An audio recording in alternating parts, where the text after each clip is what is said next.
I wonder if I just stand still here for how long. Let's see how long I could stand still here for.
All right, I can only be weird for about 1 minute and 45 seconds.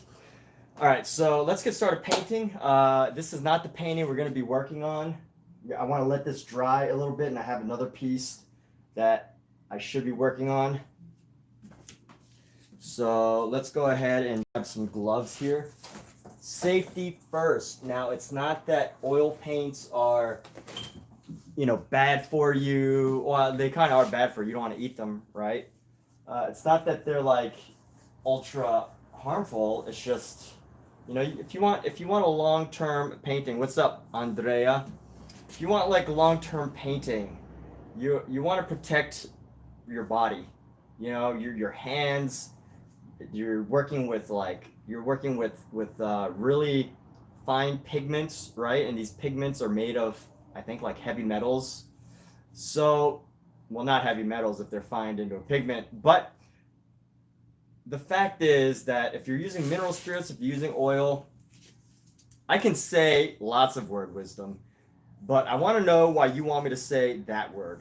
Out of all the words on in the entire dictionary, in every single possible language, why do you want me to say that word? You want me to say it? If you want to make a request, I expect an essay. I need an essay with your requests. Totally kidding, by the way. I don't get why there are only so little people here. Lovely person. Love the work. Thank you, Bubby. I think, usually I don't stand in front of the camera like this. And I think just because usually it's just like about the painting. But I decided, I've changed the position of my camera to be a little, or the painting to be a little further away, so I have an opportunity to interact. Because I don't usually like to block the painting, but we're actually going to do a different painting. It's not this one. This one we're going to put to the side.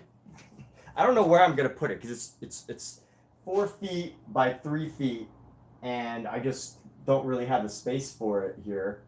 So I have to find a place to put it, but we're going to switch out the paintings. Let's take a look at what we're going to switch it out for.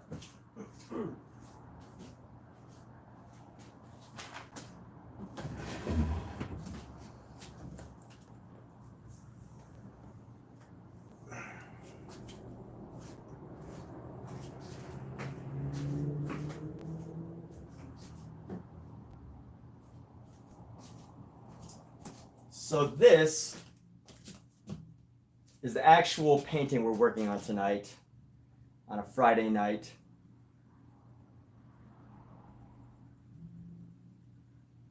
All right. Well, hey, Wisdom Turtle went through the effort of writing me an essay of why I should say his word or their word. So I'm going to say it. Apple. There we go. There we go. He said it would make me happy. but it doesn't take much to make me happy. Painting on a Friday night makes me happy, okay? So this is the painting we're going to be working on. Let's go get this set up here on our canvas. I'm going to get a nice little glimpse of my apartment here in just a moment. It's a little tall for me. That's the one thing about this easel is it's massive. So I have to get used to working on this massive, massive easel here. But that's the goal, right? We all want to go bigger. We all want to do bigger paintings. Oh, it's heavy. How do I lift this? It is heavy. Oh, what's a good way to do this gently without ruining anything? Here we go. Grab by the bottom and the top. Woo! That is one. Dropped it on my foot. That is a heavy painting. So it's got a support beams on the back, perfect. And we're gonna swap this painting out right here. Let's just drop this painting into our slot right here. And look how pretty big difference. But let's see, what should I do with this painting? Maybe I could just leave it here and kind of like bump into it and let accents be accents. Nah, let's not do that. Where can I put this for now? The other thing is I have cats too. And because I have cats, they like to get into things. I'm really limited on space, by the way. This isn't a traditional studio. This is an apartment studio. So it's a living space plus everything else that I need in my life. So trying to find a good balance here as far as how to store store these paintings. Obviously the idea is that I'm going to sell this, but let's get moving here. Wow, we have been gifted by Wisdom. Wisdom has given the gift of real currency. So let's celebrate that, Wisdom, for the very low value. For the very low cost of $4.99. I don't know if that's low to you, but it could be exponential, right? I didn't mean to say it's low but I meant like, in a supporting the artist, every bit counts kind of way is what I meant. Didn't mean to say, didn't mean to criticize that amount. Absolutely, very much appreciate that amount. That wasn't meant to be a criticism. It was just like, for the very low price of $4.99, you can support an artist too. That's how I wanted to say, kind of like one of those infomercials that are, trying to save people. That's what I meant. All right, it was meant to be. I was trying to, but I really appreciate the support for the channel, the financial support for the channel, Wisdom. I hope you understand that how I was trying to make that into a funny situation. But yes, very much appreciate that. But here, look, your donations, your support goes to helping support. I just got this today. So this is I've been eyeing this pack on Amazon for a while. I've been eyeing this pack in the arms of an angel. Yeah, that'll get me blocked. In the arms of an angel. So for the amounts that you share, we get to support artists with packs like these. So this is Zen Art. I've been eyeing this palette for a while, this color palette, because as you know, my paintings have wide range of color palette. I don't stick to just a closed palette, aka just a few colors, but I've been eyeing this palette for a while, and I finally was able to have extra amount to purchase it. So let's go ahead and pop this open. So I've been eyeing this because, usually I'm pretty I usually try to shop and learn the paints, and I haven't really seen this brand on any like lists of, hey, this is the best oil paint ever. It doesn't mean that it doesn't mean anything just because it's on some blog from 5 years ago. But I hope that at least the palette gives me everything I need. It's a very muted palette, and I'm not used to using very simple muted palettes. But let's see what this box, we're unboxing it. You know what, before we do that, I want to show what we're actually going to paint tonight. So let me figure out what I'm going to do with this painting. Gosh.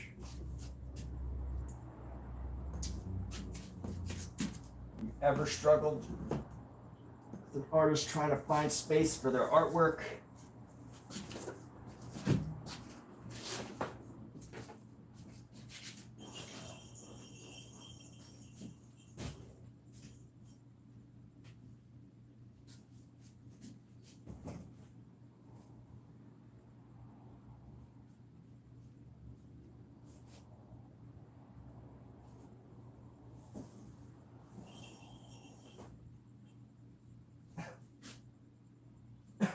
All right, I think I got it nice and secure. Now all I have to do is hope that it doesn't fall. Oh. Nope, this clicker is not coming. Let's see. Before we get into all that jazz about the new paint set, I want to raise this up a little bit. I think I just needed to unlock it. And then you pull this little, there we go. Pull this little thing, get it to about eye level. And there we have it. Actually, I can move this a little closer now, so that everybody can see. Here we go. You don't need to see my whole apartment, right? You just got to see the painting. All right. Unmute that palette. There we go. Should I raise this up a little bit more? No, that's about my eye level. So let's lock it back down.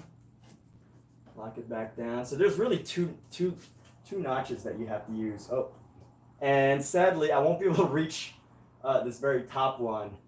So I'm just gonna paint without locking it in. It doesn't do too much anyway. I mean, it does stuff, but not too much. Like, it helps to just kind of keep it leveled or stable, but not really that much more than anything else. But okay, so back to the unboxing here. So we got our little portrait palette here. Can I read your last chat? Bubble wants me to say something. Everybody wants me to say something. Bubble, all you said was hi. Wisdom Turtle loves apples. Yes, Wisdom. You wish you were like, you can't stand talking in your videos. You're not that confident with your voice. I don't get why they're only so you want me to address, you want us to address that you want to start live streaming, but you just don't feel comfortable with your voice? Is that what your request is?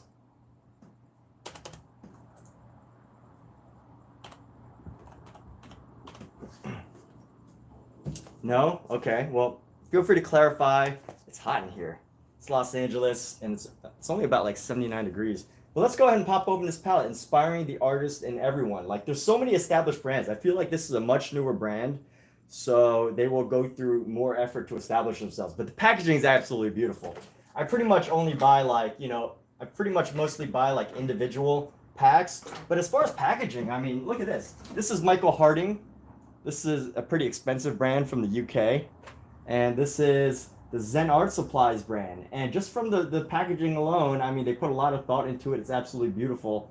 I mean, from the packaging alone, I would think that, Zen Art might be a more well-established brand than Michael Harding. But I'm pretty sure Michael Harding's been around for much longer. So they have that. But you know what? Let's go ahead and just open it. At least, how do I do it? Bubble, you just gotta talk. Like, so how I started, I'm just gonna go through this real quick. I'm gonna give you the quick rundown. When I first started making YouTube videos, 7+, maybe like 9+ years ago, I would force myself. So YouTube Shorts, you can only do 30-second, 60-second shorts. And I would literally just take a phone camera and say stuff into the camera for that amount of time, 30 seconds to a minute. And those would be my shorts. It would be about anything. I would force myself to talk about moving to Los Angeles, or like the best way to find food, or like the most challenging experiences in Los Angeles. And I would just like make it 1 point, right? 1 point, 30 seconds to 1 minute, train myself to do that, made like probably 50 to 100 videos like that. And eventually, you get over your voice. You don't worry about your voice anymore. I mean, unless like your voice is just absolutely incredibly distracting. And if your voice is incredibly distracting, that ends up being a strength because that's how you become recognized. So nothing wrong with a very distracting voice. And you know what? There's always how you market yourself and everything. But really want to thank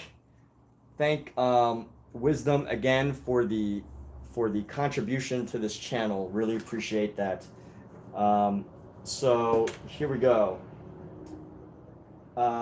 Let's look at this. So we got the virtual artist oils, the Infinity series, and beautiful packaging here. Oh, at minimum, you know that like if you want to get a gift for an artist, I mean, just these oils alone are pretty fantastic. So our Doc Casanova is the founder of these supplies. Very wonderful. Okay. And 100% satisfaction is the guarantee. So if you're not 100% satisfied with the purchase, please let us know. We'll do everything in our power to make you smile again. 1-year warranty. There we go. Oh, and if you join the VIP club, you get 20% off the next purchase. Okay, cool. So, you know, that this might not be included in every single supply, but I'm sure it is. And here we go. Yeah. Oh, see, thank you for choosing to get our best-selling pocketbook sketchbook gift to every artist. So very cool. Based out of the UK. I trust a lot of art supplies that are based out of the UK. I have a shipment of paints coming, brushes coming from the UK too, from Rosemary Co. Y3821. All right, so there's some interesting stuff in here. I'm not going to go through it. It's got some sciencey stuff in here, but maybe I'll read it one day, but not right now. And look, hey, this is actually some amazing packaging. This is some great packaging. I don't know how the stickers will hold up. You know what? I will judge this by the quality of the sticker because, you know, there's a problem with some oil paints where some oil paint tubes where the stickers come off and then you can't tell the color. I don't want to put this brand on blast because I actually like their paints. But let me see if I can pull one out and just give an example. So we're going to go right here. Again, I don't want to put them on blast. Absolutely. Omizu, thank you for pitching me. So this is a brand that I really love. I love the creaminess of their textures. It's like a very smooth butter, slightly thicker than hot butter, but slightly less thick, and it's just so smooth. I love this paint. Georgian. But here's the problem. They have these stickers that are so loose and they come off. I have pretty much can never find one that stays on. So I have all of these tubes, and here's the other problem. They also don't put the pigment information on the tube, as far as I know. So they don't have the pigment information. So I have to like open it and kind of guess at what color it is. And you know, okay, so I could very much tell that this is a green. Sometimes it's not as easy. There might be like an ultramarine or a dark blue or something. But you know, like, see, so none of the Georgian tubes. Again, I love the paint, Della Rowney. I love your paints. I love the textures. Like, I buy a lot of these, you know. Like, I just bought a huge 2-pack of white from Della Rowney or Georgian. So I love the textures, right? I like the brand. But this is my biggest gripe is, you know, you have these surprise tubes that I have to guess because the stickers come off. So I don't know if that's the same issue with Infinity, but you know, I love the quality of the packaging. If anything, if you're buying something for an artist, this is a fantastic gift right here. The Infinity series, or just Zen Art, and they have like, I think they have like 4 or 5. I think this brand has like 4 or 5 different palettes. So this is a much more classic palette. Let's see, we got the yellow ochre, easy. Titanium white, classic. Vermilion's always very helpful. Permanent red, doesn't necessarily say what pigment is in there. Chromium oxide, very classic. Burnt sienna, classic. Ultramarine blue. Raw umber. I like that it has raw umber instead of black. Ivory black. I like that it has a raw umber. So that's a good choice. Because every palette seems to like using ivory black. And it's just annoying to have ivory black in every palette. So I like the idea that they provide a raw umber. instead of an ivory black. So I'm actually going to keep this stored for a little bit. I'm not going to open it just so I can keep it organized. I have a lot of extra paints. I have way too much paint. I have another set coming that I just wanted to, that I'm just curious about. All right, enough talking. Let's get to painting. This is my record of talking without painting. So let's open recent, wedding, save this, and then I am sweating. Can y'all see how badly I'm sweating? I usually do not sweat this much. And my cats have been scratching up my face. Can you see that? Look what my cats did to me. They scratched up my eye. All because I wanted to give them a hug. What kind of animal does that? All you want to do is give them a hug and they just scratch your face. The life of loving a cat. It's the only animal that can make you question your relationship every single day. I love my cats. I love them. They're the best. I got paint on my arm here. I'm talking so much that I'm sweating. Yeah, that's right. Okay. Enough chitter chatter. Let's try to do some painting. It's Friday night, right? If you don't get invited to parties, you can at least, do a painting. Throw your own party. Do a painting. Who needs parties when you can paint? Not me. The only issue is, though, you gotta make sure that you don't mix your white wine with mineral spirits or other parts of your paint. So if you choose to drink, actually, I probably shouldn't say this because I don't know the age group of everybody that is in here, and I shouldn't talk about this stuff. So forget what I just said. But if you choose to drink anything, Gatorade, water, anything,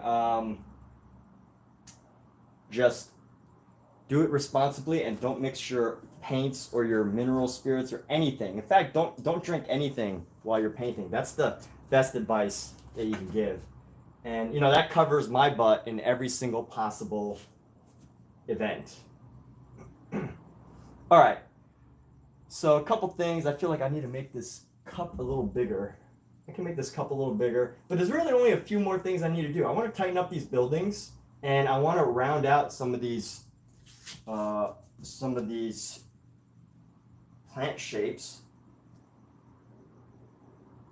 So let's round these out here. We're gonna go around, and I don't necessarily like this. It kind of looks out of place, right? These plants, they're a little bit out of place. I feel like there needs to be some detail that kind of makes it fit the rest of our space. And I need a different brush. So what would actually make them feel like they actually fit this space a little better? Let's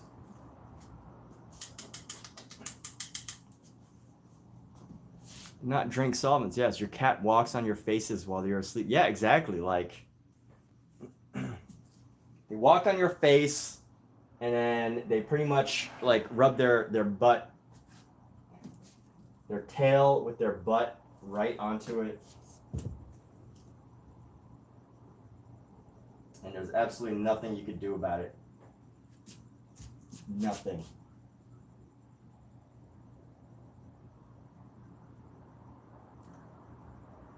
Unless you want to feel their wrath.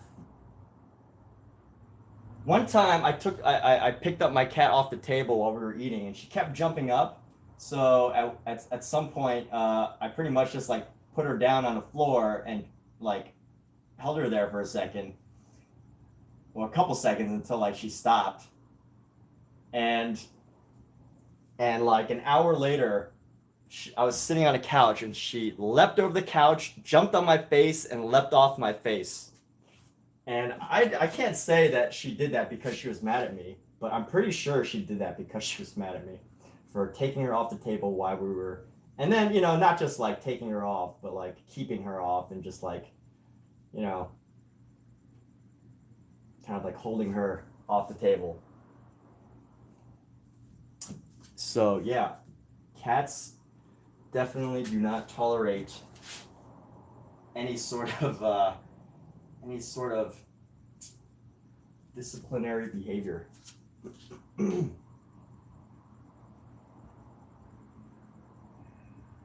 So I'm trying to round out some of this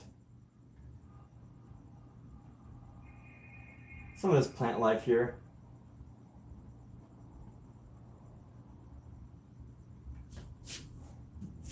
Like what makes this plant life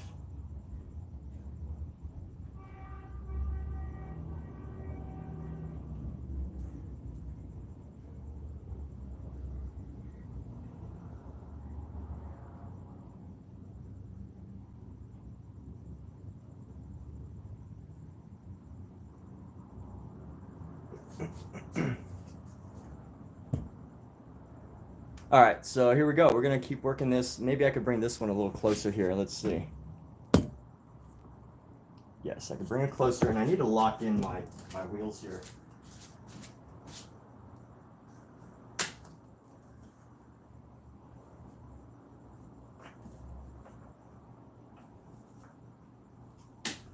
There we go. Locked in a wheel. Locked in another wheel. Easy to lock in the wheels, but you do have to, you know, bend down. But it makes it that much more sturdy. So let's go like this. I'm actually almost done. Like, this is one of those, I'm reaching a point where I'm starting to feel like, what do I really need to do that will add to this painting and not take away from it?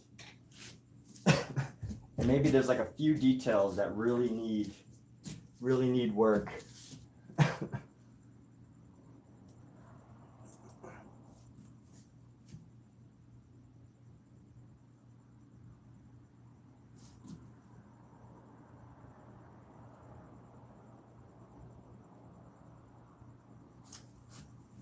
And really, like, I feel, oh yeah, well, I definitely have to do the dress.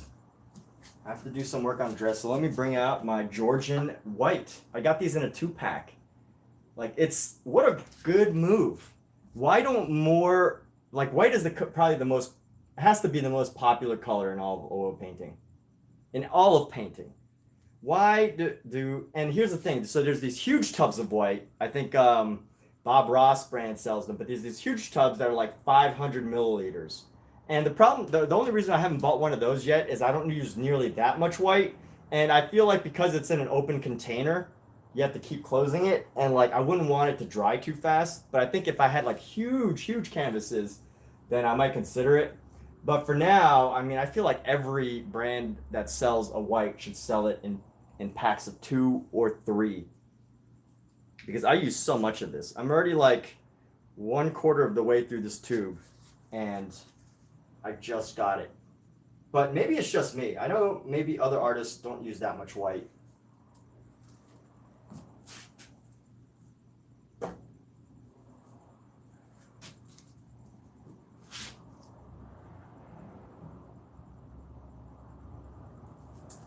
And something I need to do here, we're gonna come down on this dress.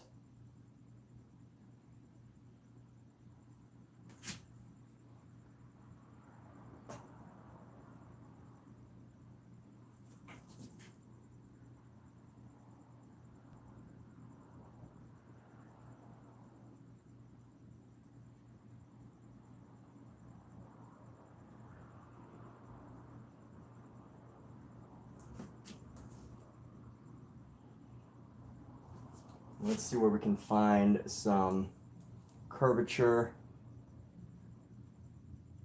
some subtle shifts in color around this. I'm getting quiet because things are getting a bit more serious with our paintings here. Forgot to put on a hat, so my face is just covered in hair right now.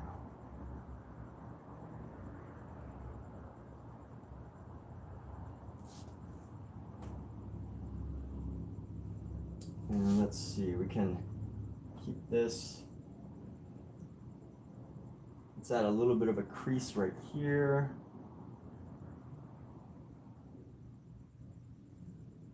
And a little bit of shadow right along the front here.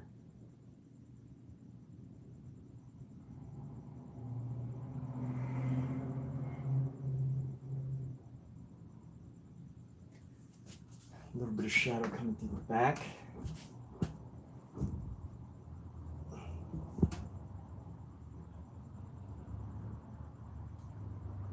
And where else can we find some interesting shadow here? So let's go getting serious with our painting now. We're going to come around like this.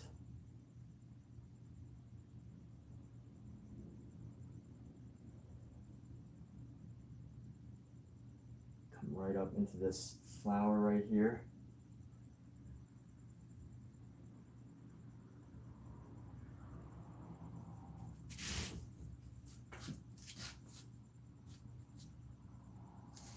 And let's go clean off this brush.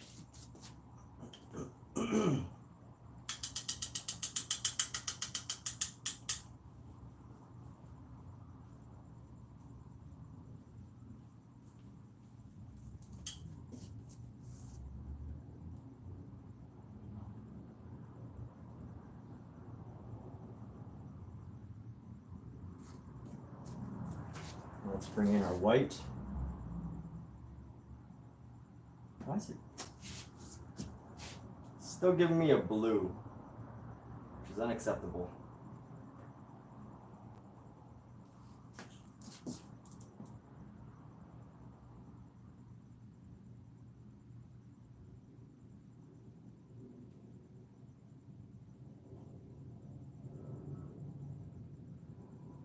You know, a little bit of an off-white won't necessarily hurt.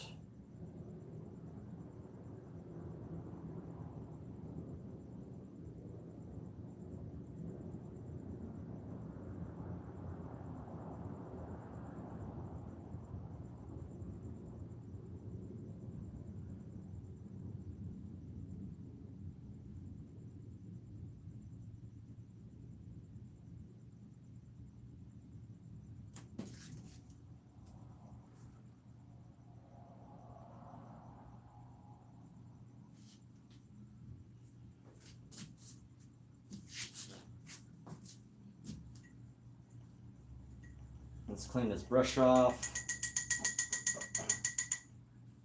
I think it's just this brush has so much blue in it.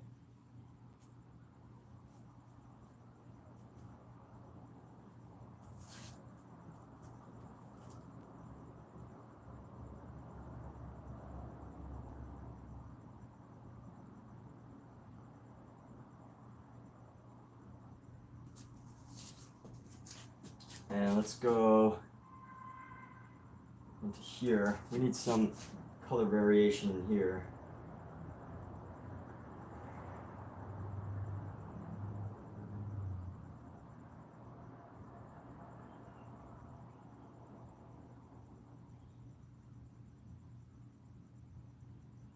And here we go. I'm gonna tighten up our dress down here. We're gonna go bring this down so it's less like, give it a cleaner edges here.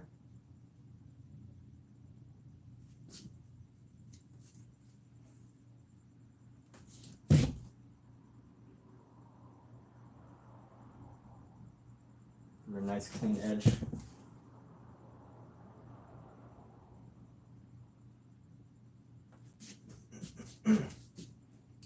And let's go down here. We're gonna go boom.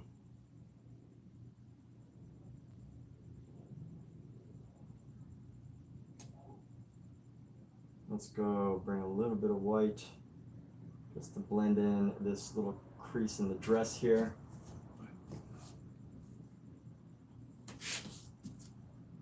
And here we go.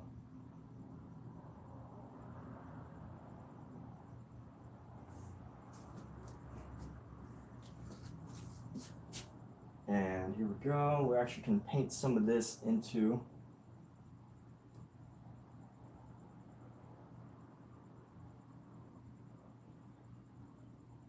improve some of our folds along our materials here.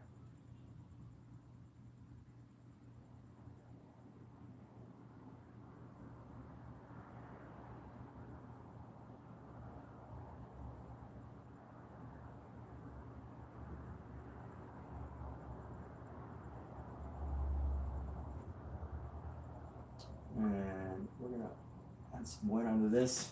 Actually, you know what? I want to see. This is how you can tell I have ADHD. If I have it, I guess. I don't know.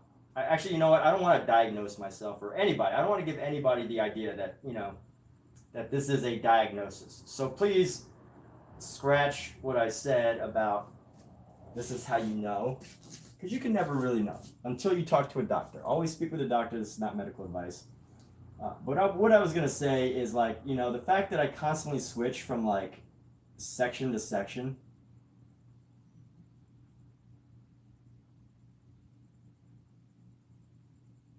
What does that suggest, right? I constantly switch from section to section.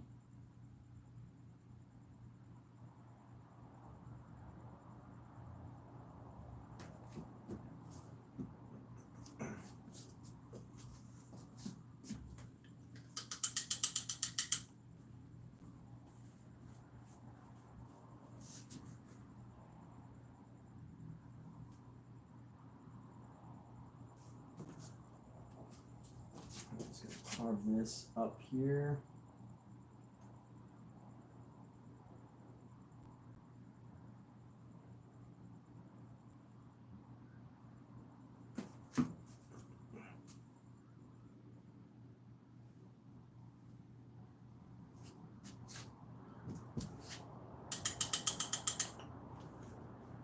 You know what? I gotta dab away some of this paint. It's a little just too wet.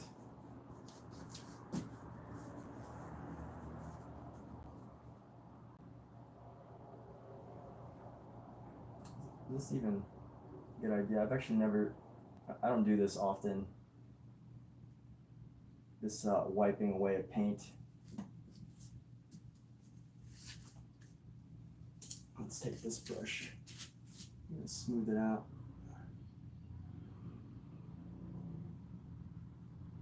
So there's definitely uses for all the different brushes out there.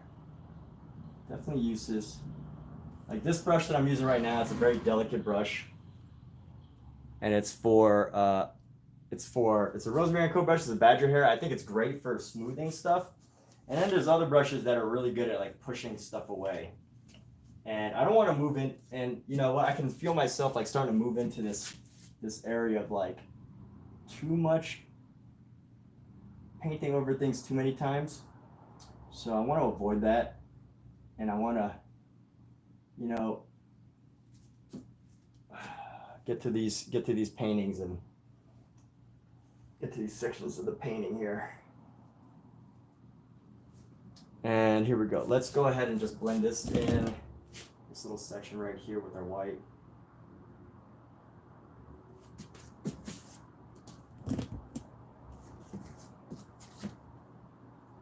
But this is the one good thing about oil paints.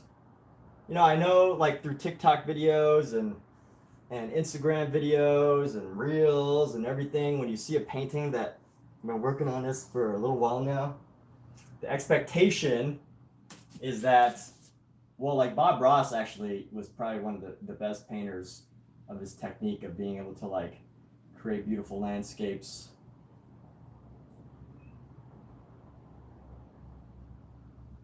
But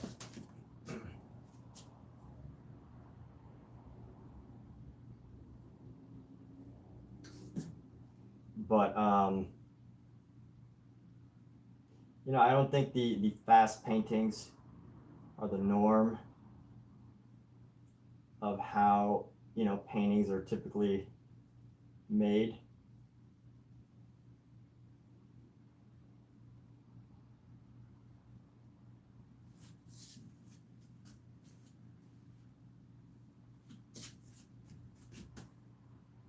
In fact, I know they're not, but here we go.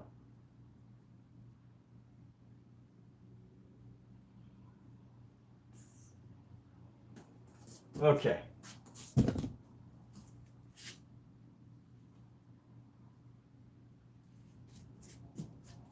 We're just going to build up our white just a little bit more. Give this a little bit more shimmer. Give this some extra shimmer. Just because we can.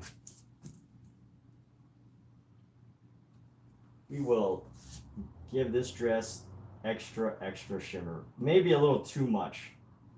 We're going to exaggerate it. We're just going to exaggerate the whiteness of this dress. Let's just exaggerate it. There's no dress that is actually this dang white. Except for hers. So let's make sure that we capture that. This is the whitest dress in all of history.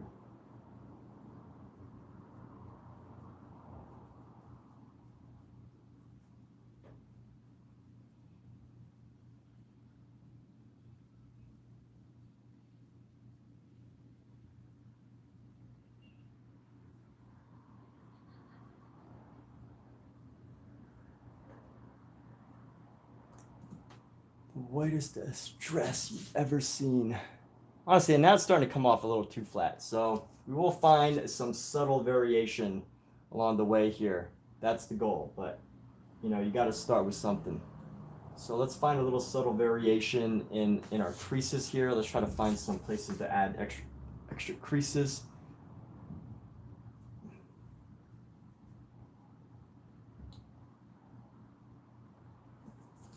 Ever so subtle little creases here.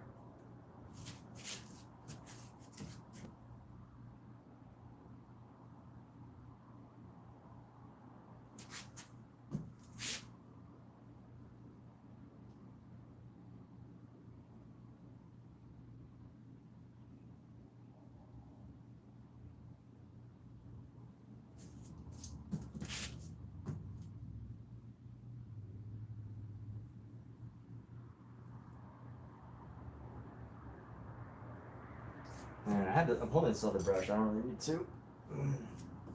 Let's see, let's try to find some natural creases. Maybe we're gonna come up here. Let's see, where's a good place? I got this one. I'm gonna come and create a little trunk. Nope, it's too bright. A hint more blue. Let's create a really subtle transition into this.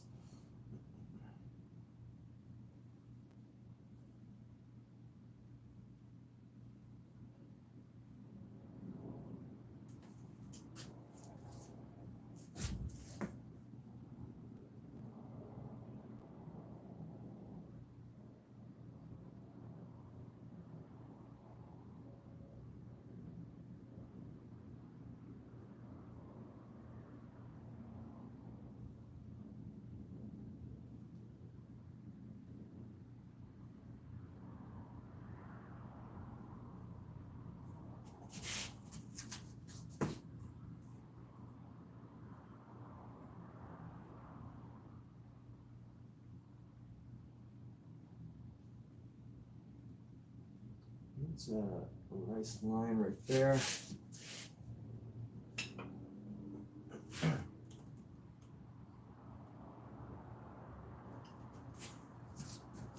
go with the crease like this.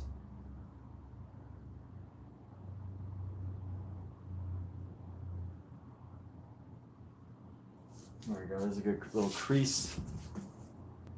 Don't want to add too much wrinkles. I think there's a fine balance between just the right amount of wrinkles and like too many.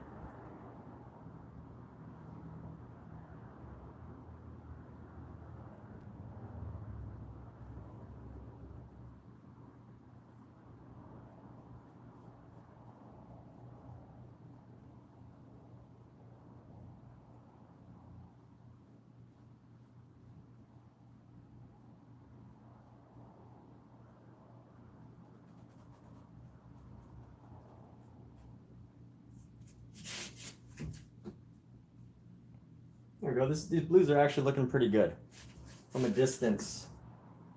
These blues are looking good. And we're gonna bring this up. You know, sometimes there's this really great, great a thought that Vincent van Gogh had. Vincent van Gogh. I think that's how Dutch pronounce his name, is Vincent van Gogh, Vincent van Gogh.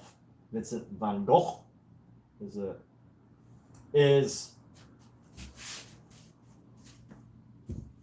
when you look at a painting, when you're so close to a painting and you're painting all these details and you're like stressing over these details, it can end up making a painting look less realistic when you know you finally step away, and someone painting like Vincent van Gogh might their painting would look even more realistic than the person who painstakingly, you know, tries to paint all the details.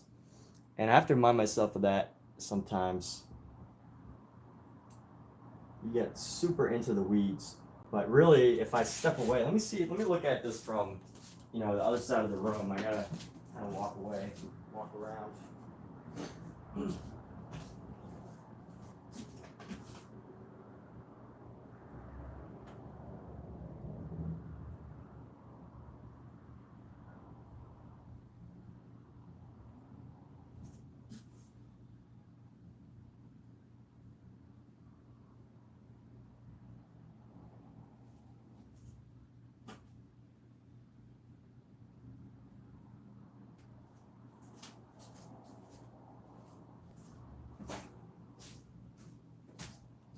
Yeah, it's really helpful. That's why, by the way, this is why I love Ezra Faxo. Okay, amazing. Thank you for the follow, Ezra Faxo. Really appreciate that. It really helps to support the channel. So, you know, I got a huge donation from Wisdom Turtle earlier, who helped to support this channel. It's a nice little super chat. And you know what? Like, if you can't do that, that's fine. If you just follow and support this channel, that is one of the greatest things you could do. Support any of the channels.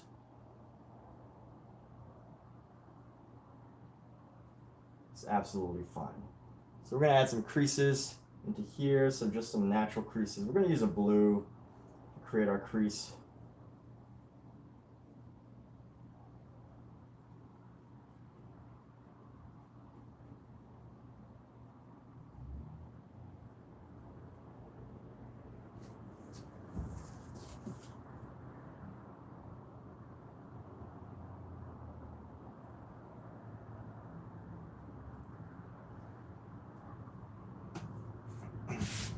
I just want to find these really subtle transitions. Try to find some subtle transitions here. Let's get a little triangle right here. It's a little gentle triangle.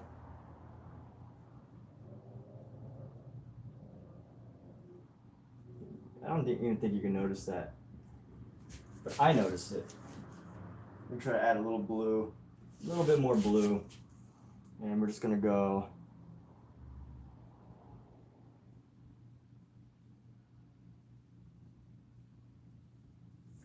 little transition there, tiny modification that the naked eye probably won't be able to perceive.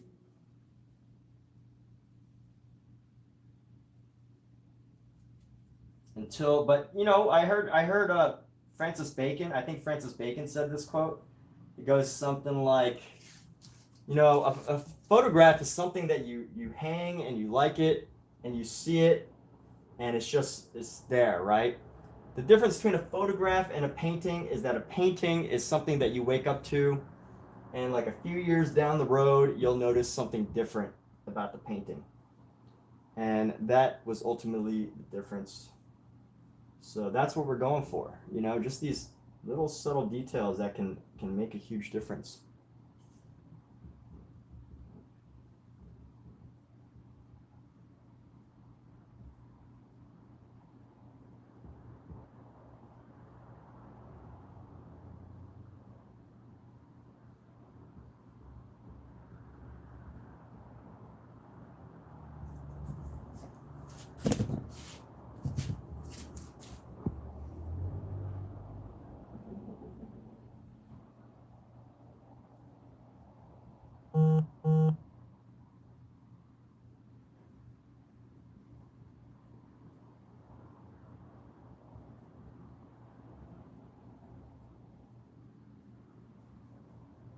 And then let's go, let's see where we can find another little crease right here. Try to find a nice crease going up like this.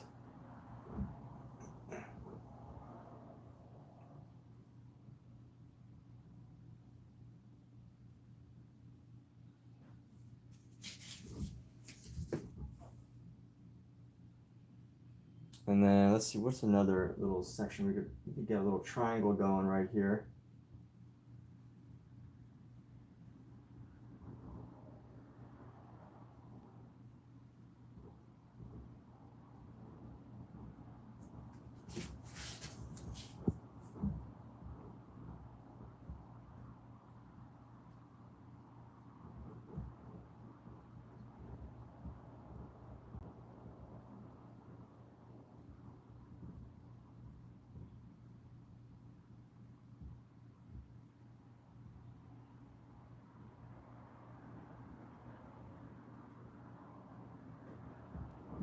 That edge nice and soft.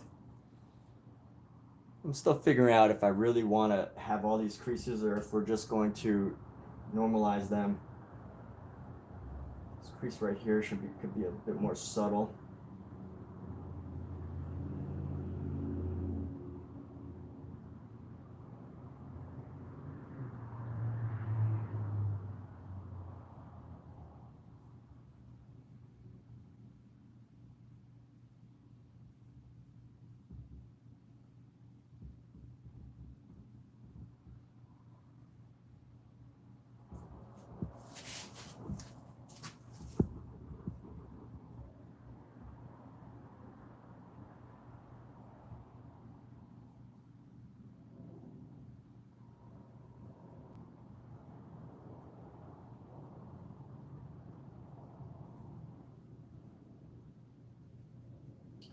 And here we go.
I think I've reached a point where I'm trying way too hard to prove something with this painting as far as the fabric goes, which, makes me feel as if, I need to kind of pull it back and focus on something else.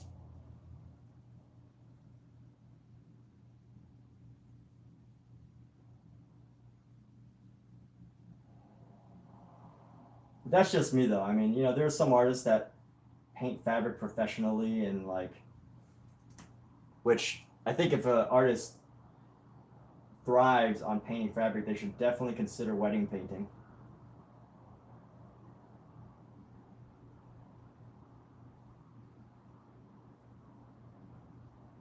But you also, on the other hand, I don't necessarily want the dress to be so perfect that kind of that people are so focused on the detail of the dress that they kind of forget that this is like an entire wedding painting. So there's that element of it too. And I should probably consider that. But this area needs some work. Let's just tighten this up a little bit. It's really confusing space right here. I don't know what's going on there. But I'll probably let this dry.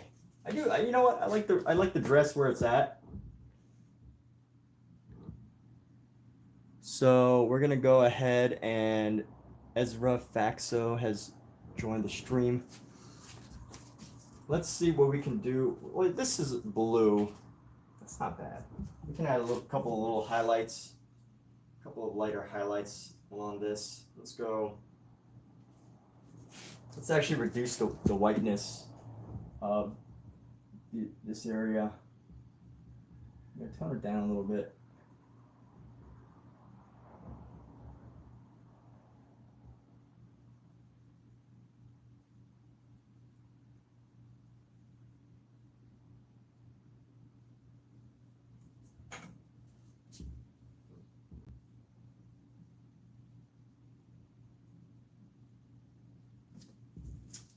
And we're almost done. I feel like I'm just painting stuff just to add in these like finishing details. I'll probably spend one more day on the what do you call this thing? The dress. Maybe 1 or 2 more days on the dress just to get it nice and right. And then, you know, do a couple more things with the buildings, make some of these plants pop a little more. And I'm still contemplating how much detail I want to really bring into these windows, but they're kind of good the way they are. You don't really, you don't need too much detail for these windows. Oh yeah, and I want to tighten up their ears. How can I tighten up their ears right now? Too much detail can be a detriment to your painting, by the way. You don't want a photo. And by the way, everything that I'm saying is totally subjective, just opinion. Some people really actually want a photo. So, you got to give people what they want. But I am working to capture just the right perfect details here. And, oh yeah, so this area around the neck has been bothering me because it's a little too bright. And I want to reduce let's reduce the brightness of it. It's a good brush for this. I'm gonna go with a pink. Let's go with a flesh tone. Whiten it with a little bit of our yellow. Have our blue here.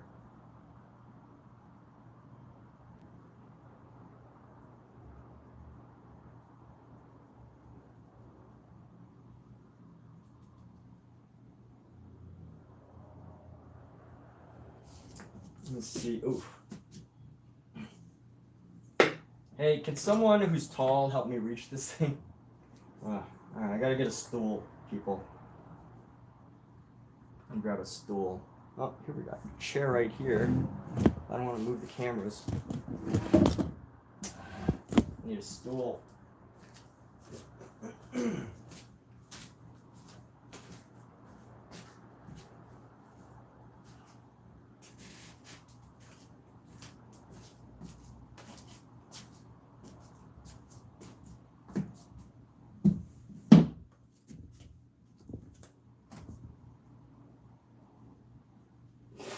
Oh, that was scary.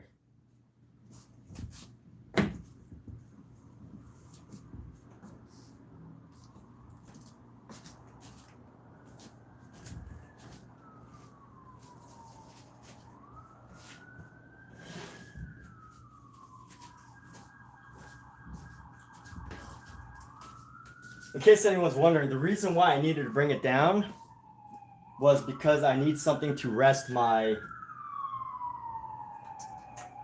this on.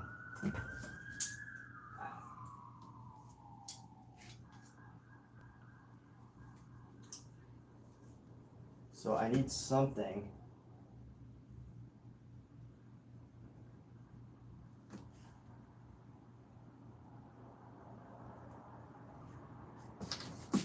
rest this on.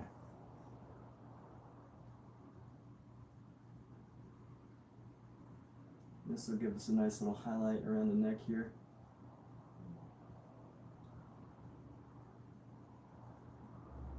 And I don't want to overdo it.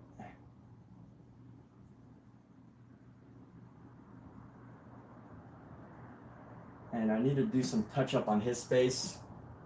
There's a few details, but before we do that, let's use a small brush here. Let's use this exact color that we've already got. Maybe a little bit darker here. And I want to improve these ears.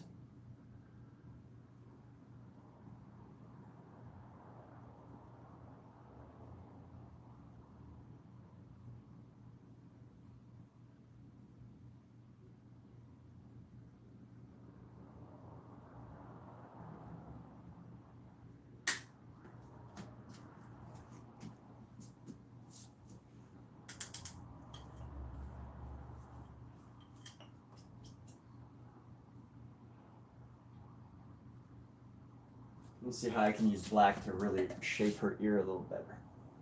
It's a little too round. It's a little too rounded.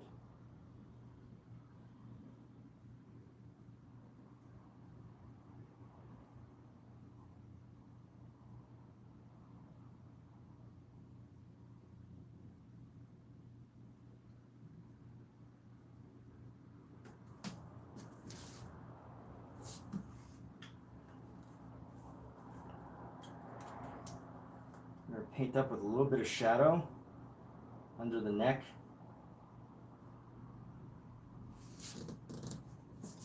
Just a little bit of shadow, not too much.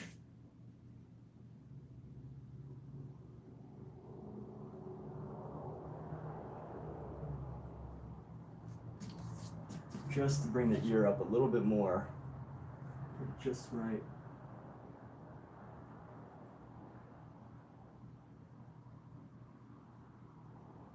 There we go.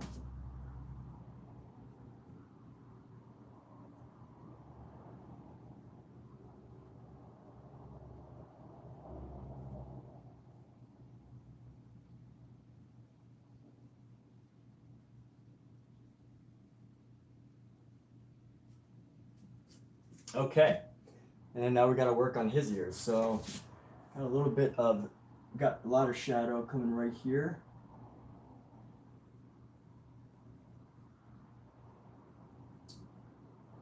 And then a crease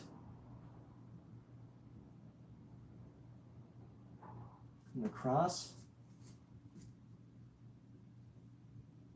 And then let's bring in a nice deep shadow just around the edge of his ear. So we're just going with a nice little shadow here.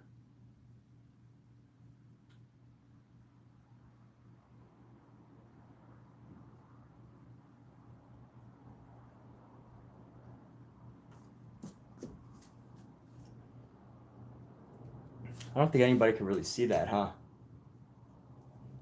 I mean, I guess you get the idea of like how, you know, deeply the detail's going. And I'm using this really, you know, small brush here. We'll get to some bigger things, but look, I mean, how do I? All right, here we go. From a distance, you can't really notice these things, but you know, once you get up close, there's just certain little. Can I zoom in with this? Maybe I could zoom in. Ah, it doesn't let me zoom in. What should I do? You're just gonna have to take my word on it. I can move it, but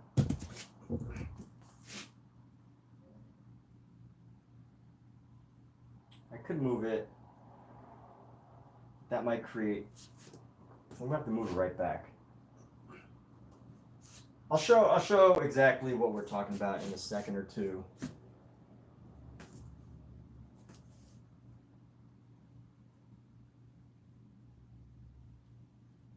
Maybe. Here's my ruler. It's just this little imperfection on the eye. A little imperfection on the eye here.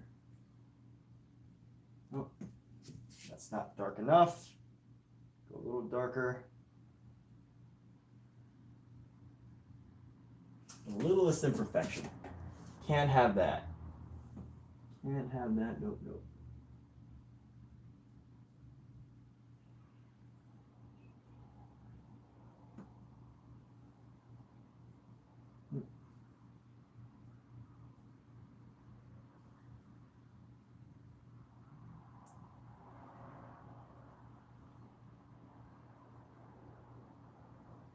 Got the ear here.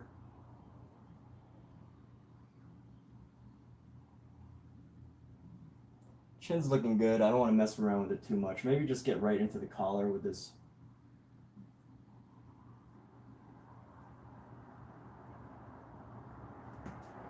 Into the collar with the shadow.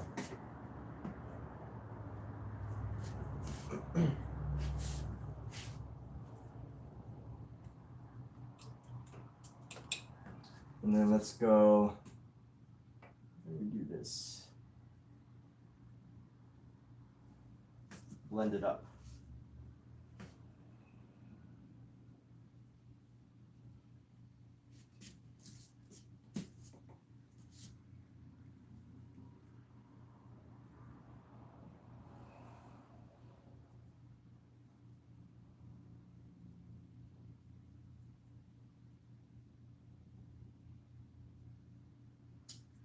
Let's figure out how we're gonna do his ear. So, ear's looking okay. I need some pink to go around the ear. Let's grab some of this pink here. A really light pink highlight. And it's probably really hard to see what's going on around as I'm doing this, but the details are there. The detail is in the pudding. And let's go like this. Like this.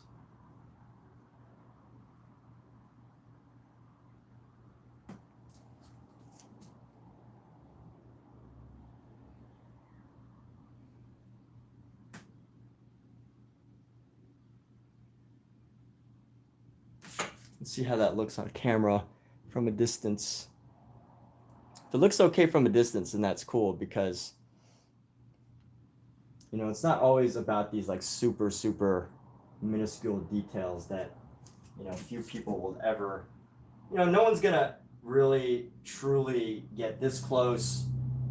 I'm probably gonna be one of the few people on the entire planet that, you know, ever gets this close to the painting, right?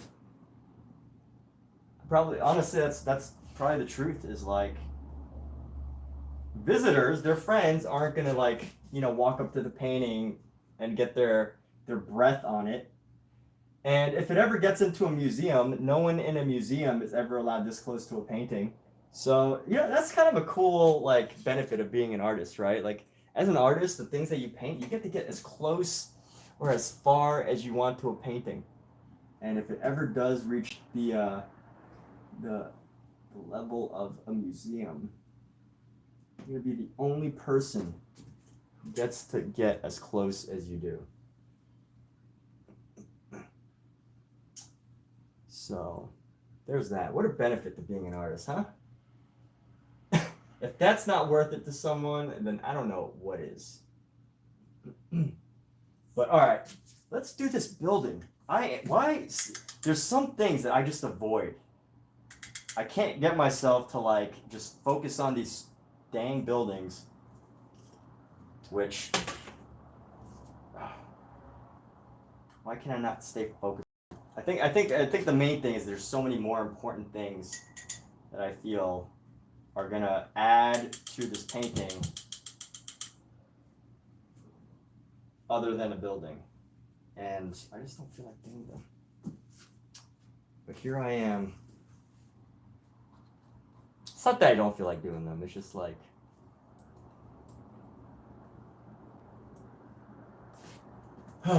okay. I need to add some subtle reflections. So we're gonna do that, just like minimal little reflections here. Just something to show. Something to show for it. who even knows what these reflections are going to be, because I have no idea what these objects are. So we're going to come into here and let's just, you know, bring down a little bit of color right here. Let's see, this color is going to come around our tree.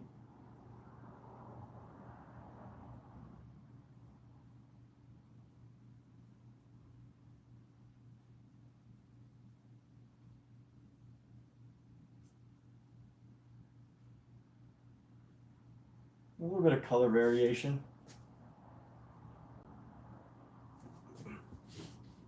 Bring in a little bit of color variation. This is probably going to be, there's a couple things like right here, a little box of something, I don't know. Just enough to like add some fun to this, you know?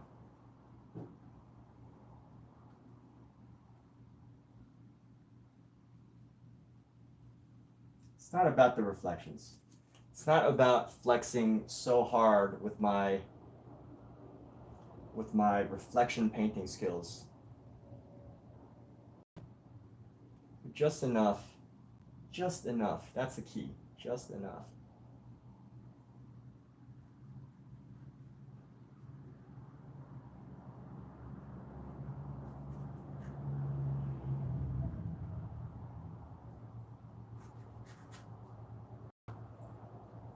And that's assuming people will even care, which, you know, they probably won't.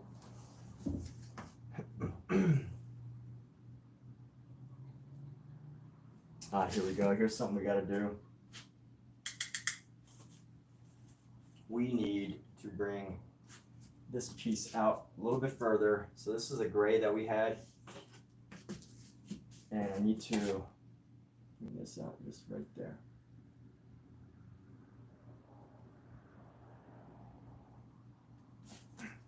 Just to push it to the edge of the building.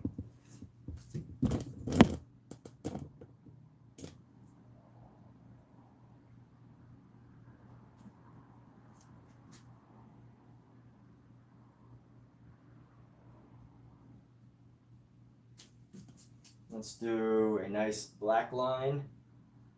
Go a nice black line coming down, right down here. Oops.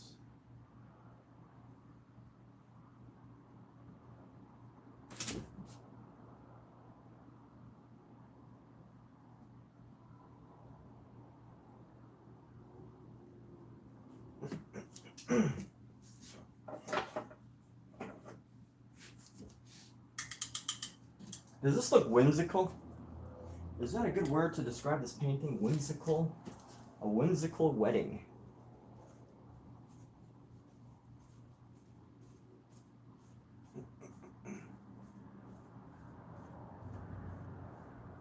Oh, and you know what? There's like a line that comes across. I don't want to add too much detail. Do we really need that detail? A stripe coming down the side? No, that's just going to take away. I don't want to take away anymore. I don't want to take away from this painting with unnecessary stuff. Let's just expand some of this here.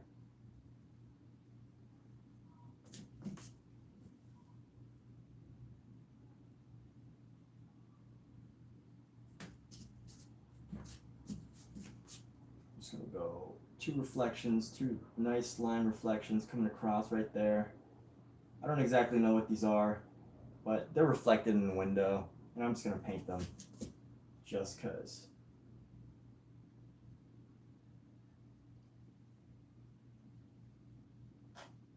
Is anyone going to be paying attention to any of this? Hopefully not, right? It's kind of like movies. If someone's paying attention, well, like I guess if someone's really looking into the super little details on your painting, you've done a good job, because that means that you've captured their attention enough that they're willing to get up and close and personal with your painting. Unlike movies, right? Like movies, I think if in a movie people are really like looking at super details, like the people in the background, or like, you know, they're analyzing how the objects are placed in the movie, and you know, they're doing those type of things, your movie is probably not a good movie. However, I think when painting, it's different, right? If you're painting, and people are like, whoa, this painting is so good, I'm going to scrutinize every little detail about it, then you've probably got a good painting, right? If some people are looking for a reason to hate on, not hate, that's the wrong word. That's just a fun, trendy term for anyone that, like, you know, takes your artwork very seriously and is just looking for a reason to criticize or whatever. They get that up and close and personal. You've done good, right? If you have haters, you're doing good. You don't necessarily want them, but it's not a horrible thing. I'm really trying to give these reflections without doing too much and taking too much away. That's the hard part. That's the hard, challenging balancing act here. Let's go with a white. I'm gonna go with a nice off-white. We're gonna re-add these lines in. I don't even know what these are, but they're there. These random white lines. I can't help but add them. So that's what we're gonna do. Just can't help but try to capture some of it. All right. So before we continue with that, let's grab some of this color up here. I'm gonna grab this yellow ochre white color that we've been building up on.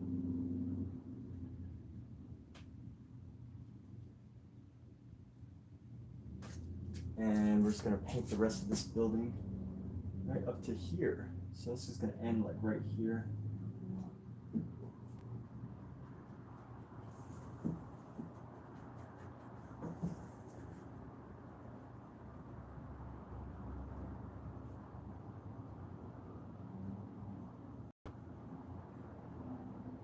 You know, one cool thing about painting though is you can add so many details that people are like, what the heck? And because there's so much, they're like, okay, I'm not even gonna bother trying to like figure out. What are you two doing? What are you kitties doing? You kitty cats. Crazy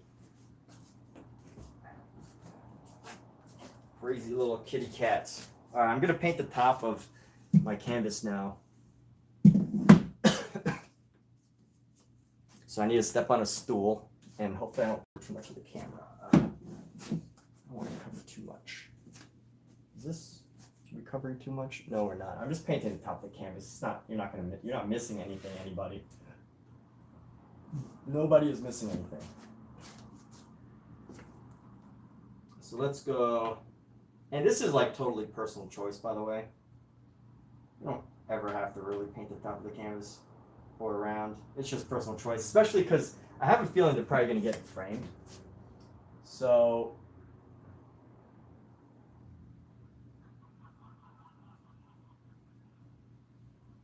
but, you know, just hypothetically, if they don't, at least they have consistency and structure in their painting.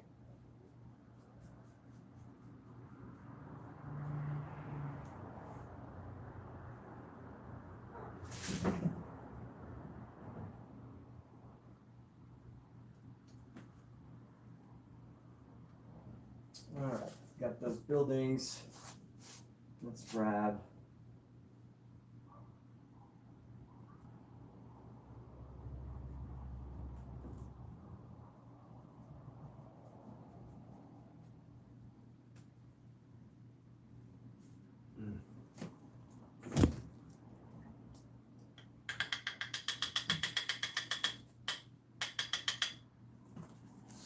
So here we go. We got the top of the painting. We got a Friday night painting session right now. This is a beautiful thing because if you're ever bored on a Friday night and you want something to do, a painting, there's always a painting calling for you. There's always a painting that is saying, whatever your name is, they're just whispering it into your ear like, hey, come paint, come make your next masterpiece. Your next masterpiece is waiting. Because every time you don't paint, the world loses a masterpiece. The world loses a masterpiece every time you choose not to paint. How sad is that, huh? You don't want the world to lose a masterpiece, do you? Just because you wanted to go have fun? Who cares about fun when you can paint?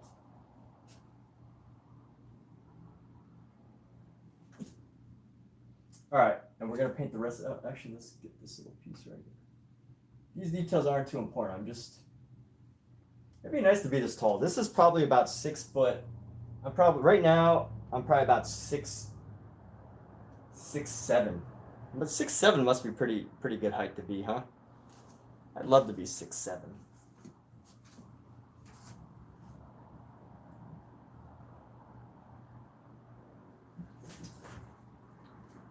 Alexa, in my next lifetime, can you make me 6'7", please? Thank you. I'm not quite sure how to help you with that. Alexa has a sense of humor. Just kidding.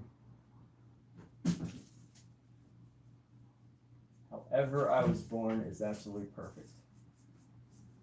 However anybody is born is perfect, right? So, but it would be kind of cool though, you know, just to experience, even if it was only in VR, you know, what it's like to be taller than 6'4" for a lifetime.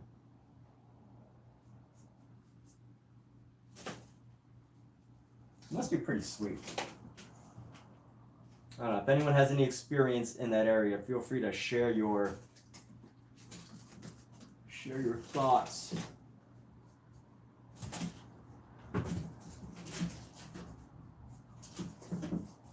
This is actually kind of neat. I usually don't. I pretty much never paint with a stool because I haven't had an easel this high.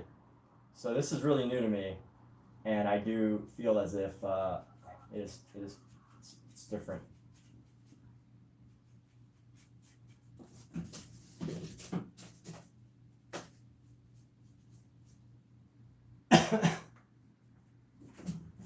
All right, so we painted the top here. Let's go. Pookie, what are you eating? Don't eat that, Pookie. It's not good for you. Here, let me see. How'd you get that? What are you doing? What you got in your mouth? Oh no! Oh, she got a feather. You didn't eat the bird, did you? No, you did not eat the bird. Good. What is this? So we have a parakeet, and I guess she was shedding her feathers, and they somehow got a hold of a feather. What's up, bud? Simba? What are you doing, Pookie? Quit acting suspicious. Okay, let's actually grab some greens and yellows here, and we're gonna paint the sides. I'm gonna tighten up the sides here. We got all this tree life here. You know, this would be a great brush to mess around with this tree, but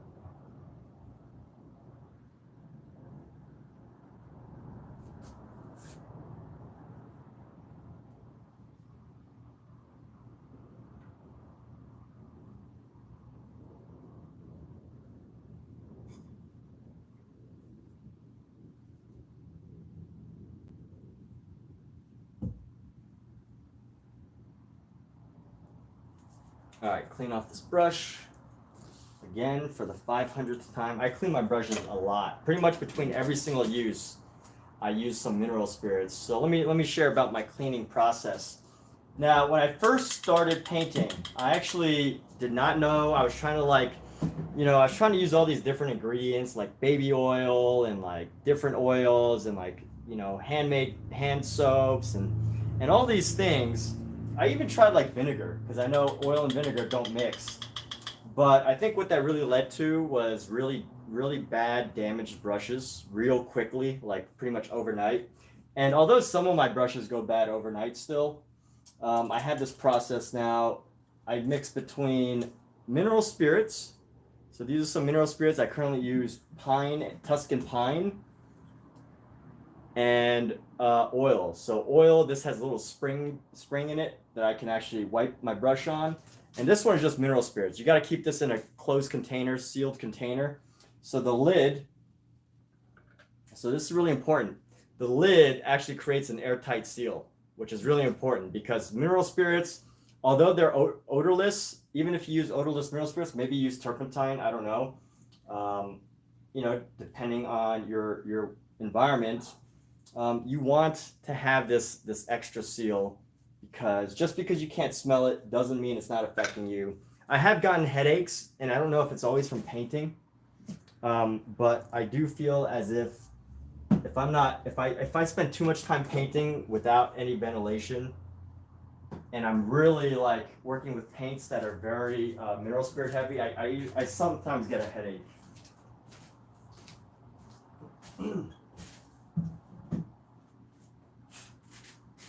And I can't necessarily say if that's from the mineral spirits or whatever, but it does happen. And you know what? It's undeniable. It does happen. So I can't really fudge around with that. Straight up, I think these windows have something in them that people put so that you couldn't really see the reflection. I think there's blinds in these windows. So I don't need to paint anything into these windows, on the left side here, really, unless I just want to balance it out. You know what? Let's paint some reflections. We're just gonna do some minor reflections, just to balance it out, because the other side has them. So if the other side has them, I need a couple on that side, even though I'm reluctant to do so. I'm a little reluctant. I don't really want to commit to painting reflections in these windows. Let's see.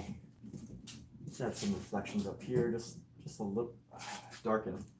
I don't want to make them too bright. If you make them too bright, it's gonna kind of, well, you know what? He's got a really dark suit on, so if it's a little bright, it might not be too bad. But my biggest concern is pulling too much attention away.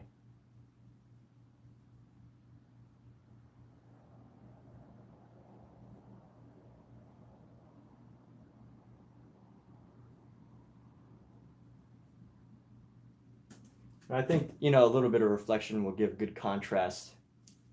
Give a little bit of contrast to whatever's happening here.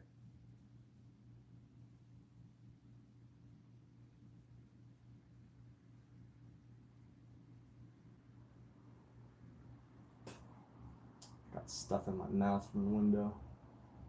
I'm painting.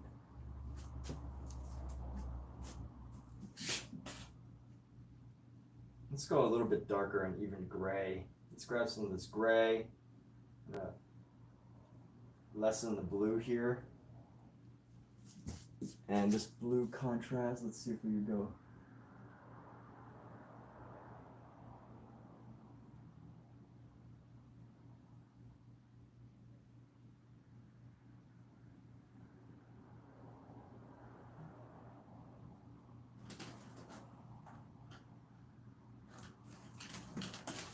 All right, not bad. Maybe a couple little stripe.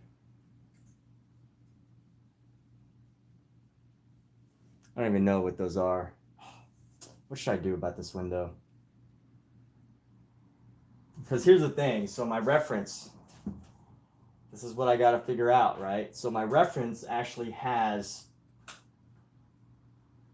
my reference looks totally different. And I'm pretty much making this section up.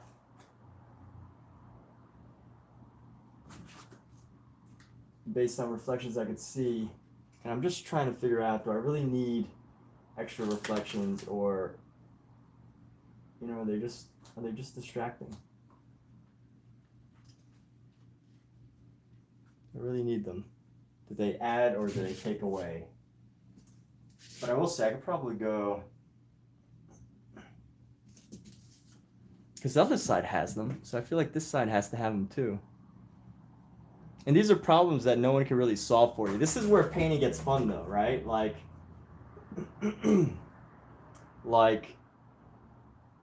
You know, so it's a lot of like problem solving. That's when one of my first mentors, my art mentors, he would constantly say this, you know, art is problem solving. If you're painting, you're drawing, you're solving problems. And I never really got what it meant. I never really appreciated it until I started like doing certain types of artwork, where, you know, you really are trying to solve problems, right? You're really trying to make the best possible decision, because you can't have a perfect reference every single time. You know, you just can't. You can't have a perfect reference every time. Sometimes you're going to have an imperfect reference. And because of that, so I might just, you know, bring these down, give it this blend here. I could make it up, but I'm not really good at making things up. I mean, you know what, scratch that. I can make stuff up, but I rather not for the image, because I need it to feel cohesive. So I think a little bit of these mixed colors can actually helping. Yeah, it gives a little bit of a reflected look without taking too much away. I actually like this. Bravo. Bravo. Let's congratulate ourselves. See, this gives a little bit of a reflected look. There's like reflections, but you know what? I'm not taking too much away. This is a little too blue, but let's just go ahead and add some of this in. Especially if you use a lot of different references and they don't always make sense, and then, you know, sometimes things are just kind of in them that, you know, they're really confusing. You just gotta make choices.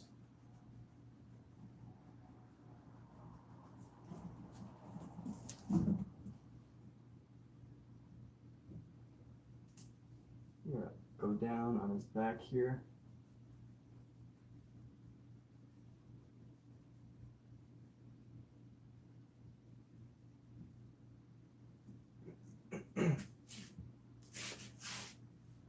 Let's see, it looks like there's a little shadow around his back, which that's kind of cool. It gives a little bit of an extra feel. I don't want to blend it in too much. Give this little curvature around his back. And then what to do about this? All right, so right now what I got to do is I pretty much got to go with the black. Maybe this dark blue. Definitely this dark blue. This black. Let's go ahead and blend these windows in. We don't want them. We don't want this level of a bright highlight here. We don't want that bright of a highlight. So we can add and we can take away. We definitely want some, you know, a little bit of a differentiation as far as like the reflection goes. You know, just to show that they're kind of like windows.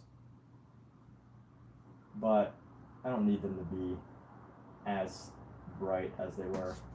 And let's go ahead and clean this brush off. I pretty much cleaned between every use.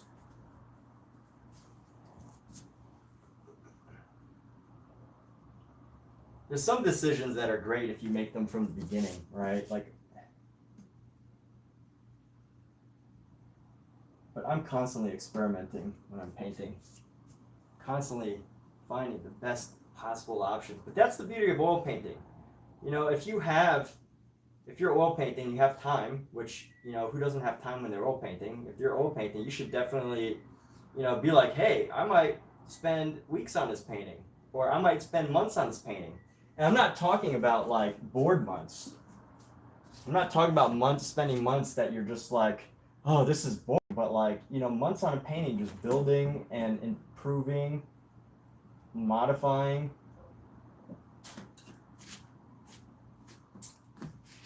Like, it's not boring months. It's like, hey, there's a painting I want to do, right? There's a painting you're going to want to do. And just realize, and you know, most people probably are not spending months on paintings now, but my cats are just ridiculous. They're causing trouble. They are causing trouble. I swear they just try to knock over the other painting that we had earlier.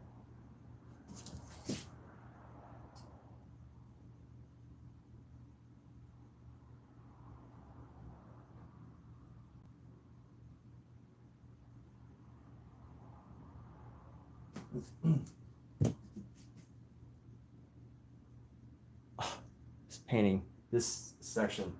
I probably have to let this section dry. One more day. One more day on this goofy section. All right, what else can we do?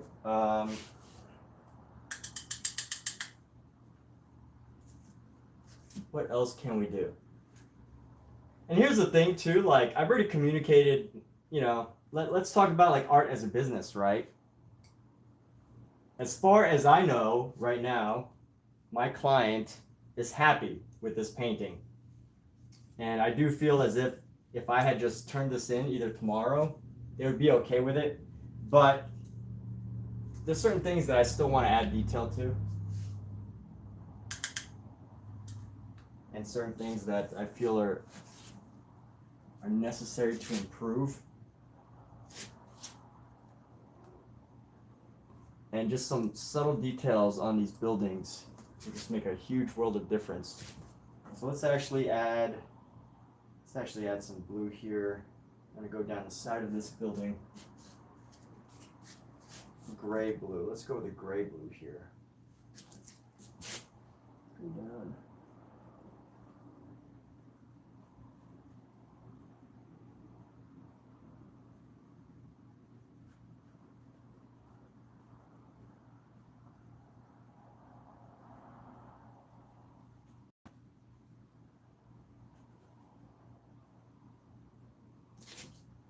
I'm gonna give this one a yellow.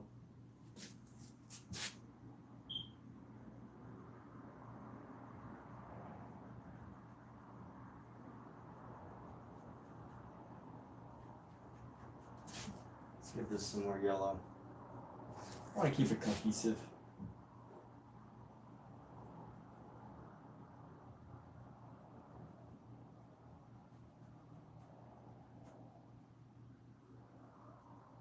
Let's go down here, up here. Let's do a nice little window thing.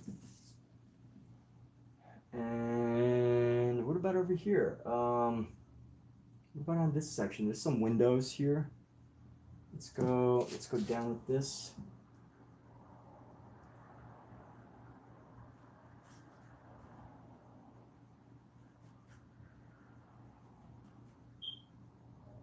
Add some color shifts.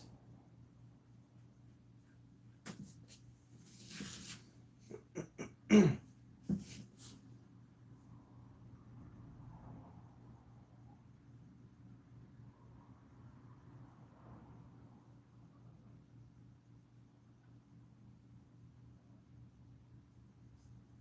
we're going to add a deep blue. Add another deep blue window. Let's go with a blue window up here. I think right now is a good time to try to make some stuff up. So we're actually going to bring a window down right here.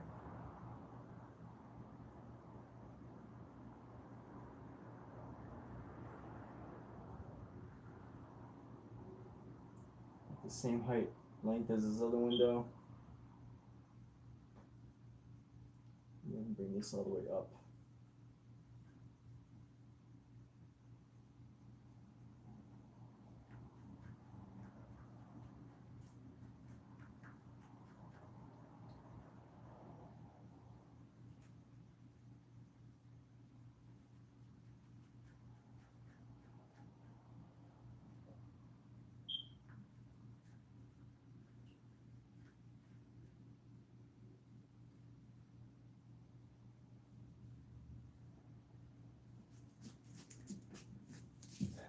Let's see this. Okay, so it's a little bit off, but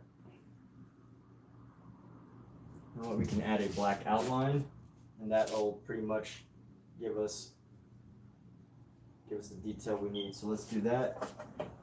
Because we need a little bit of precision here, let's go bring this up.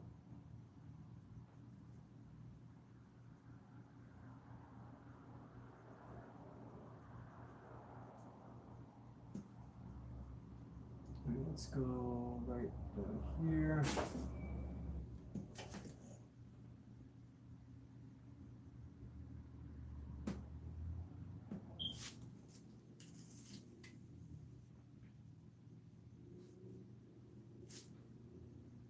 And then we need some more black.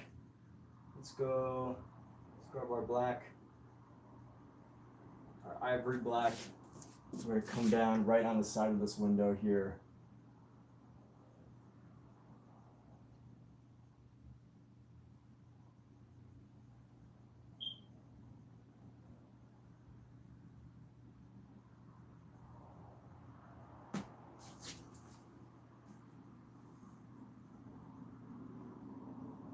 Just to give these more solve problems, don't create problems. Yeah, that's some good advice there. Some good advice there. And let's see where we go from here. We're going to bring a white. Oh my goodness. We're going to bring it back. We're going to bring some white down.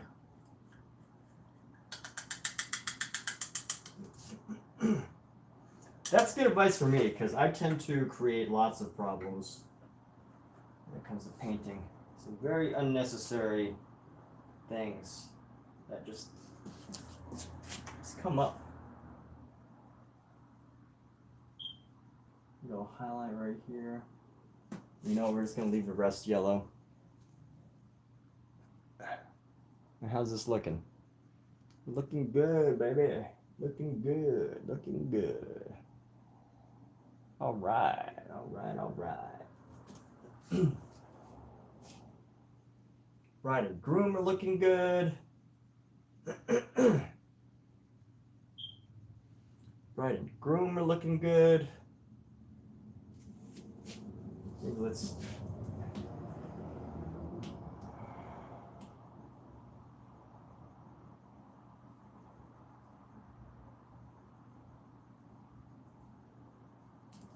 add a little bit of a highlight just coming across here. So we're going to go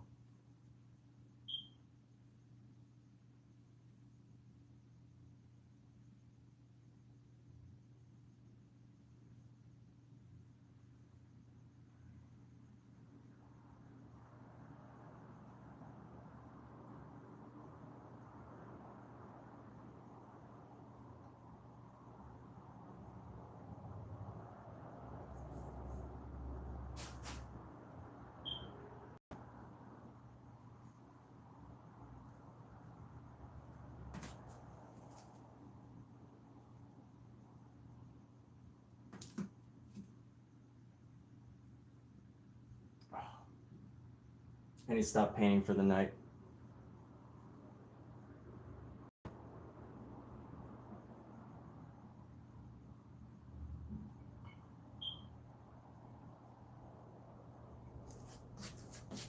Tighten this up.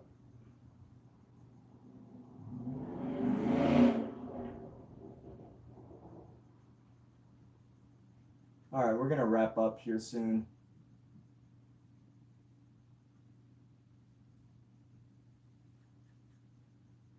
I know I need to wrap up because I'm reaching a point where I'm making really minor mistakes.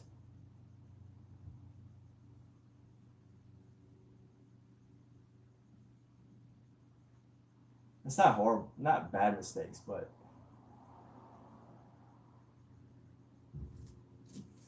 if I keep going down this path,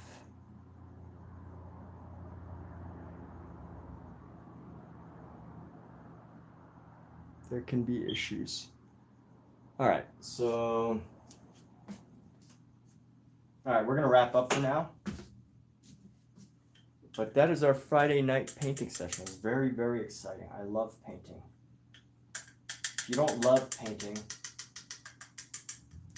then you shouldn't do it. But if you've ever had the desire to paint, I mean, I gotta say, Amazon has made painting easier than ever before. Because I can get any supply, any and every possible supply I need. Oh my goodness. I got a hole in this glove, and everything that's been dripping down my hand is all these mineral spirits. So that's not good. How did I get this hole there? I can feel my hand like drying up right now. But Amazon has made it possible to get every single material you need. And you know, there's some elite artists who make their own canvases who thrive on making their own paint, their own canvases, all these things, but I don't. Look at my apartment. You can see the back of my apartment from here very easily. I guess you can always see the back of people's apartments, but you see the back of my apartment. It's very clear that it's like right there.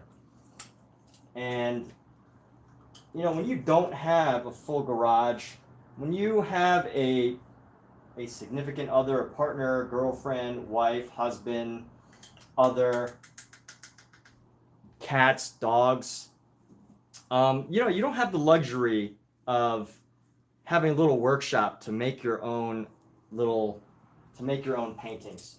You know, you just don't have, or make your own canvases. You don't have the luxury of being able to have an entire wood shop, a pigment grinding station. I mean, I guess you could fit a pigment grinding station. But, you know, even as it is, right? Like, even as forgiving of a partner as my girlfriend is, you know, even as forgiving of a partner, like this space used to be so clean, so empty, and now I've got these paintings all over. Yet, you know, even someone so forgiving, who is so understanding of this pursuit of art, even we still have these conversations. And you know what? At some point, like, you know, there is a bit of like, you know, conversation, communication. And of course, like, it helps if you actually sell your paintings, which, you know, if in these past few years I've never sold a painting, I probably, I don't know, would I quit? I don't know. But I have sold paintings and I do commissions, so, you know, that helps to make it better for her. So, you know, she realizes that there is something. But more importantly, right, space. If space is an issue for you and you don't have the luxury to, you know, have your own warehouse in a garage, and, you know, you don't have an extra studio space separate from your dining room. I literally, by the way, I paint in my dining room. You can't really see, but the space that I'm in is actually where we're supposed to eat. So, you know, that's the truth. That's my environment. That's how I work. And thanks to Amazon, look at my hands. They're shriveled from the mineral spirits. I hope it, like, I know that this is probably really bad for my hands, so I really got to wash this off. I thought it was sweat, but I just realized that I had a hole in this the whole time, and my hand's just been soaking up mineral spirits. I hope it's not too bad. I don't think it will be. But, you know, you can see my other hand. You can see the difference in these hands. One is definitely more soaked than the other, and it's definitely a combination of like oil and mineral spirits. But, you know, Amazon has made everything so possible. It really has. Like, I don't have to go to the store to get oil paints. I don't have to, you know, go find my own cadmium or lead to grind and mix with oil. I didn't have to go, you know, to Home Depot to try to figure out how to build my own easel. All of this just can't come straight to your door. And like, as an artist, you can just focus on the things that give you the most joy, aka painting, right? Get all these things delivered. Now, you know, I do shop in person every once in a while. I do shop, like, you know, for oil paints, but it's like, it all depends, right? It all depends on how you really want to approach your creativity. Nothing wrong against like making your own stuff, but I just don't have the space. I can't do it. I just do not have the space to stretch out massive canvases and easels, and because of that, it helps to just make your paintings and sell them. Make your paintings and sell them, or donate them, or give them away, or whatever. Got hair in my mouth. All right. Anyways, take care, everyone. Thanks for being here. We're gonna wrap up. Actually, you know what? Let me wash my hands. Maybe we'll have something else to say once I wash my hands. But you know what? For sure, let me wash my hands first. I feel really. I might just be paranoid right now.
All right, so wasn't able to get, my hands definitely feel a little bit crispy. This hand, the one with the hole in it that was probably just soaking in mineral spirits I use so much, compared to this hand feels smoother.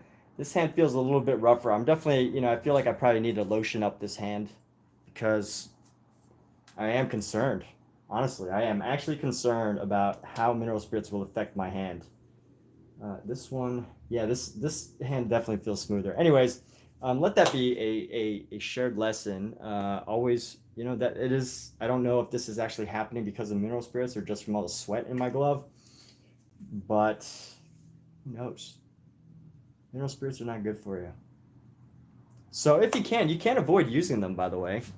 You can totally just mix soaps, certain types of soaps and oils, and that's enough to actually clean your brush. The only reason I really like mineral spirits is for the early stage of a painting or to do abstract stuff where you really want your paint to be wet. Most oil paints, when you just get them straight out of a tube, they kind of stick. Right? You'll brush down and they just stick. They don't always have like a nice spreadability. In order to get that, you can use oil, but if you want it to get even drippier and even like more, even like wetter and drippier, you got to use mineral spirits or turpentine. I'm sure there's some other stuff too, but again, it all depends on what you want to do. If you don't want to make abstract work, you also get more out of your paint if you use mineral spirits, I think. Probably because it really disperses the pigments and it weakens the pigment a lot, so you don't want to use it on like a final layer of painting, but at the beginning it's okay in my opinion. But with that said, thanks everybody for being here. Got some new supplies today, and Amazon is like a factory for artists. There's probably gonna be so many artists that get supplies from Amazon. It's so great. Pretty much everything. Use so many, so helpful. But with that said, we're done for tonight. So if you were here, if you're not here, if you're here maybe in the future when this live stream is archived, thank you for being here and have a good night. Happy weekend.